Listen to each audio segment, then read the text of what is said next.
Everything I was saying in this world evolved around magic. You know, this is what they're not telling you. It's kind of weird. This is why.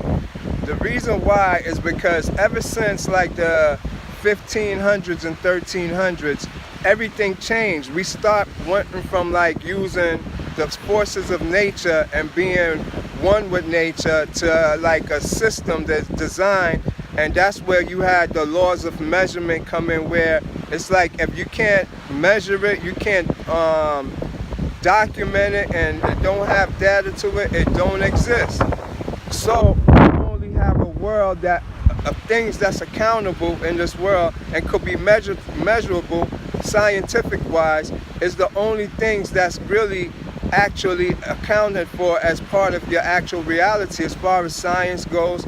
So there's a lot of phenomenons that cannot be explained, and you know they'll put it under paranormal, occult, a whole bunch of other names, but in actuality we still experience these things regardless if they have been defined or not.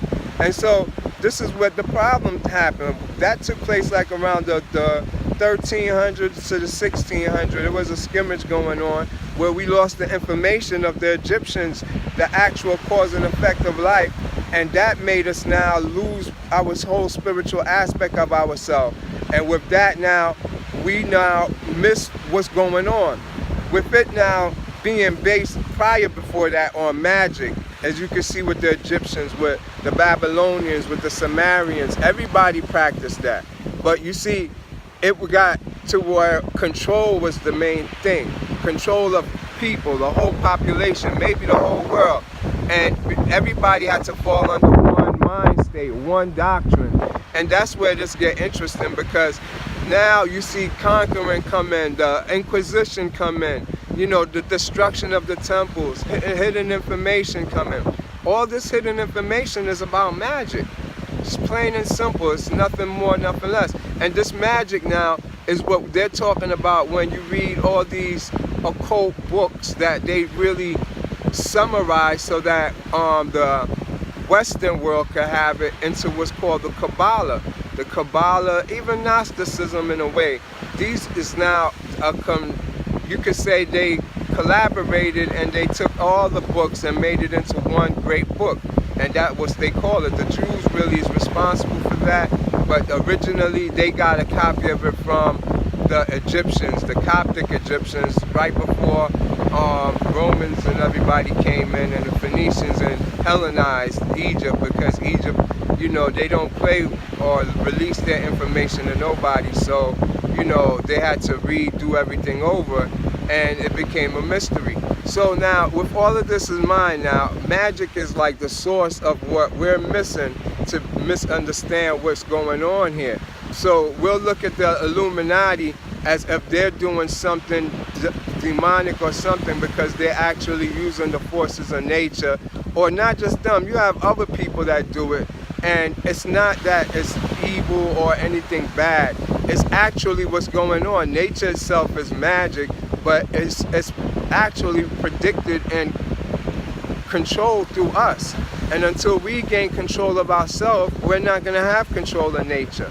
So we have a problem where you don't realize you're the God that controls everything around you until, you know, you grasp it. And nature's looking at, when is he going to realize he's the cause of this?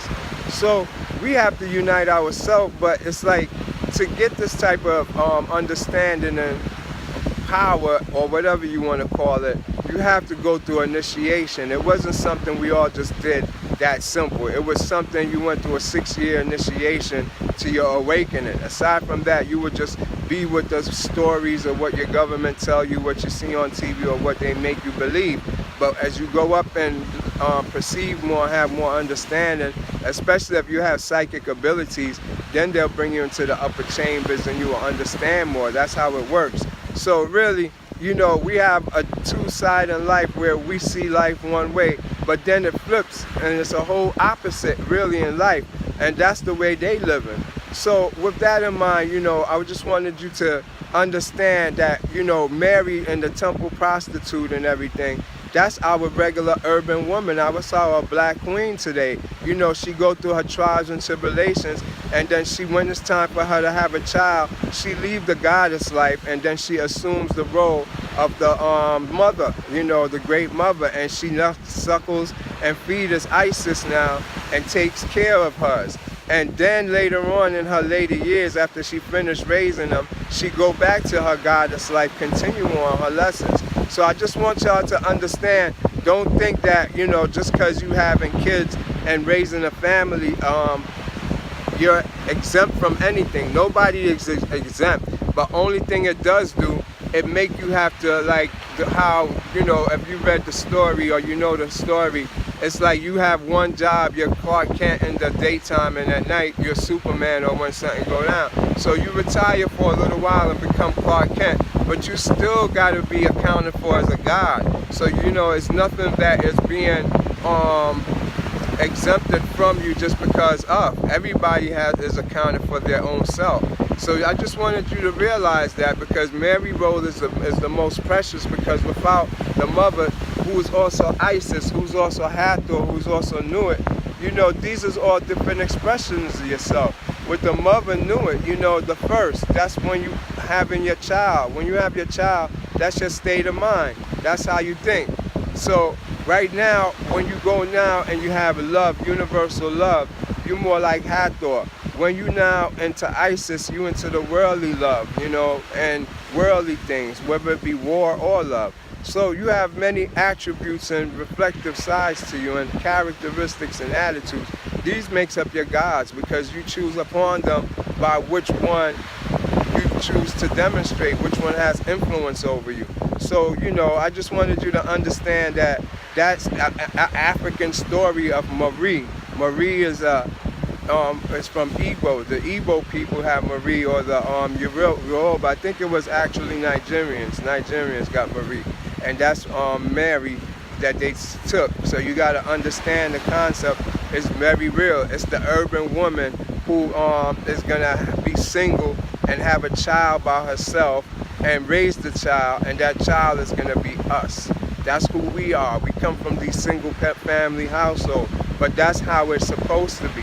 If you look at nature, nature's nobody married, nobody with no family that stays like that. A dog don't sleep in the same house with his all his family. He's out or whatever, he come through or whatever. So it's the natural cause of things. Don't let them fuck you up by trying to make it like how they see it, or try to domesticate you if you're not like that. I'm not saying to be like that, but understand who you are in reference to where you're at. You know, there's a saying that we don't look up in the sky. You know, all spells will be broken if you look up.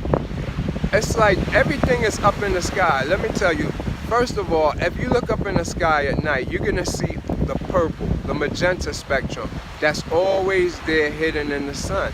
It goes away only because the sun is overshadowing it, but that's what's coming on to you all the time, that give you your consciousness, that give you your spirit, that give you your soul, the stars.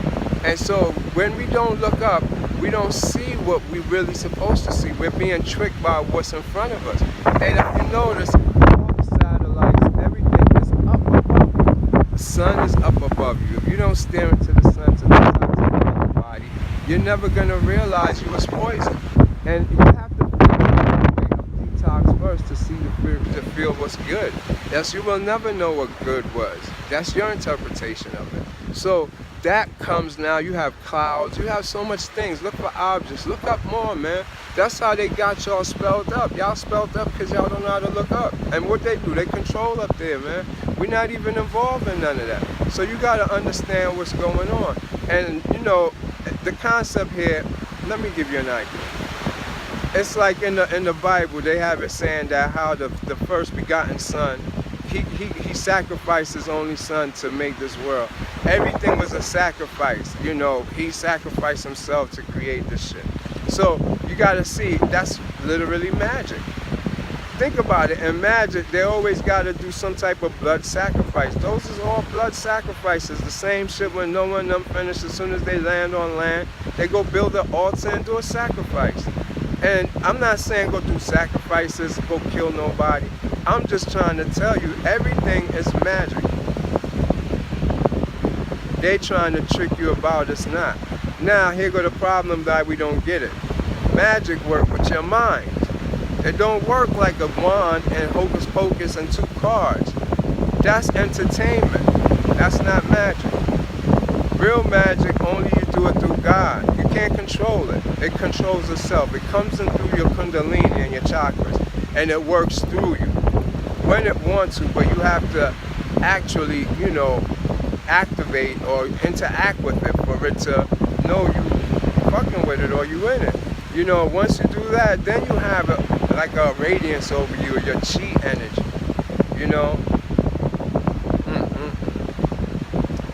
You gotta understand.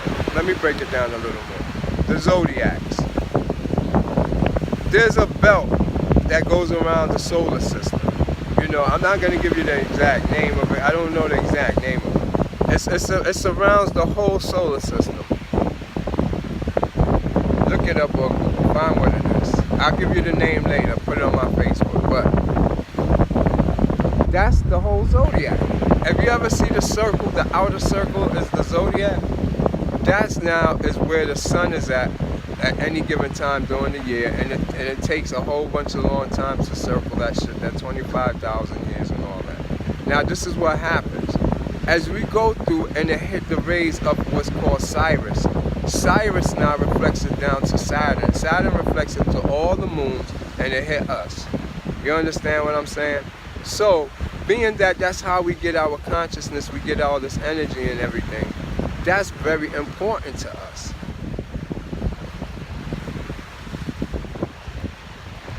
You see, when you don't know these things, this is how they're able to fool you and use it against you.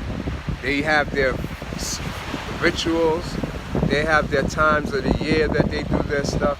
You got to understand, we're being tricked to eat bad foods, and we're taught a European way of living. This is not African. My outfit is not African, my glasses ain't African. Africans don't wear clothes. No dashiki, none of that. We don't wear none of that. So you got to realize who we are so that you get a greater understanding. Get out there. Summer's coming up. Get yourself in shape. Eat good. And take off your clothes more. You understand what I'm saying? It's about putting that actual energy back on. That purple light. It's very subtle. That's where we come from. To end it off, because this is going to get long, that belt that I was telling you is the zodiac. They come and visit you according to the alignment of the sun. So when we going through the zodiac, we go through it on a 12-month cycle, but we go through it on a daily cycle too, on a 12-hour of darkness and 12 hours of night. Those is the beings, and behind that belt, you got the archangels that control everything. They control it from the 4 corners of everything. Those is Horus's 4 sons. I don't know all their names by heart. I'm not no black history study or teacher or none of that stuff. I'm just a conscious brother trying to show y'all the way or share my experience so that everybody want to see it, or I leave it as a Georgia Great guide stone for other people who went through these experiences so they could have, some type of way to help them. So, all in all, the zodiac and looking up in the star and the magenta spectrum, you got to thank the ancestors for shining it on us, on me while I was doing the video so that they could show you it's real. That's the magenta spectrum I tell you about. That's the magenta spectrum that's in my eyes. You look into that magenta spectrum, and that's the overlay you get when you become a reptilian. So it's like there's a world in there, and it took me a while to figure it out, but what I'm doing is scientific fact that I got a lot of stuff that's gonna defy science, and I can tell them the real stuff. All that stuff is wrong. I don't take my information from nobody. I do it from the Most High. Everything from just observation in the Most High. I never stay in this world, and don't get it twisted. I'm not daydreaming or whatever. If you ever see lights or orbs coming out my eye, it's like everything changes and you go through a wormhole and it takes you into another world. So these is where I get my experiences from and my information. I could be using it to channel, to try to tell y'all to make this world a better place and tell y'all how to better yourselves, but that don't make no sense. What I'm trying to tell you is how to wake up. So let's leave it at that for now, and we pick this up another time. University of Conscious Science. One love.